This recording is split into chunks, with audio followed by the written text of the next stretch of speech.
Hey there kids, Professor T here. Thanks for joining me on today's lesson about video game exclusives. Wait. Let me jump in here real quick before you get started. Oh, hey, Mr. T, what's up? Yeah, Professor T, let me go ahead and just say this before you start your little video. Sure, go ahead. If I make a video and comment about how exclusives are important, and then you challenge my position, disagree with me about how Wii U's exclusives are important and the best so far this gen, and then you go off into a video or a podcast, a Circle Jerk podcast of your own, and shortly thereafter, you're ranting about how some Nintendo fanboys just don't get it and want to act like multiplats don't matter, something I never said by the way, and how fanboys want to dismiss multiplats, yada yada yada. Please understand that I know you're fucking talking about me. Even though I'm a genius, it doesn't take one to realize you're trying to avoid saying my name by using the blanket term Nintendo fanboys, because maybe you're afraid Mr. T will slow roast your ass, fools. So please stop with the weak sauce cryptics and address me by name so you can get that work. Okay, thank you, Mr. T. Now on to the lesson at hand. Please refer to my visual aid to avoid confusion on this simple lesson with the simple premise. Foos. First up, multiplats are important for the overall value of a box. And when I say box, I'm referring generically to a video game playing device.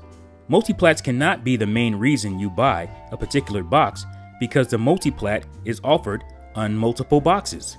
You're not choosing a box to play Assassin's Creed on. Chances are you already chose a box, maybe for brand loyalty or for that box's exclusives.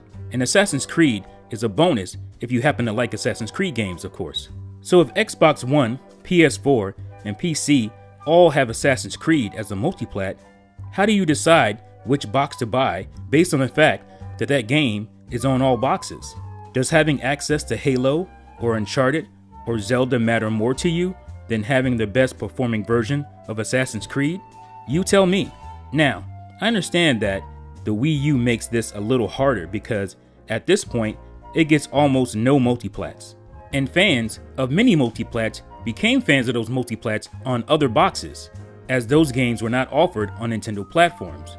So it's hard to entice a fan who's been playing Assassin's Creed for a generation, or a mainline Madden game or NBA game, to come over and play that game on a Nintendo platform after you've been doing so on another box for 10 years. But to me, that makes the decision easier. A casual gamer, for the most part, only cares about having access to the AAA yearly titles and the box that gives them the best performance of those titles. In my estimation, a hardcore gamer couldn't in good conscience let a good exclusive pass them by without wanting to play it, no matter what box it's on. So even while I'm a big Nintendo fan, I can't in good conscience let a game like Sunset Overdrive pass me by. But of course, all these things are subject to the person's individual tastes. You call yourself a hardcore gamer, but have no problem letting games like Bayonetta 2, The Wonderful 101, Fatal Frame 5, Xenoblade Chronicles X, Rodea the Sky Soldier, Fast Racing Neo, and Zelda pass you by. I find that strange. Like I said, I understand that Wii U basically gets no third-party multiplats, and has mostly exclusives, which make it a hardcore console. My question is, if you own one of these multiplat boxes that basically share the same multiplats, what makes you decide which box to get over the other? I'll tell you, it's the exclusives of those boxes that help you decide which box to get. Halo, Uncharted, or a game like League of Legends. Am I wrong about that? Is that conclusion all that controversial? Multiplats are the bonus, but exclusives are the deciding factor in picking up a box. And if you're a gamer who already owns one of these third-party multiplat boxes, why is it so important for you to have those games on your Wii U? Are you upset that you had to buy another console and you weren't going to buy that console otherwise? I think that makes you a Nintendo fanboy, but I digress. Exclusives are the deciding factor on which box you decide to buy. Simple. So if you're a so-called hardcore gamer, I can forgive you for not choosing the Wii U as your primary console.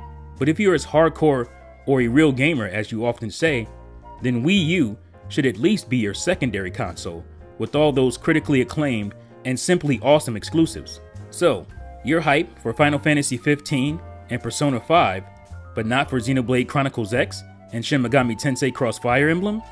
Please, explain, hardcore gamer. That has been my remedial lesson in exclusives. I hope you finally understand this simple concept. Thank you, and peace out.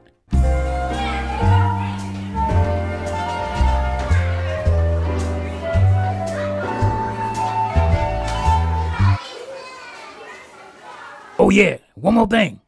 Play Nintendo, fools.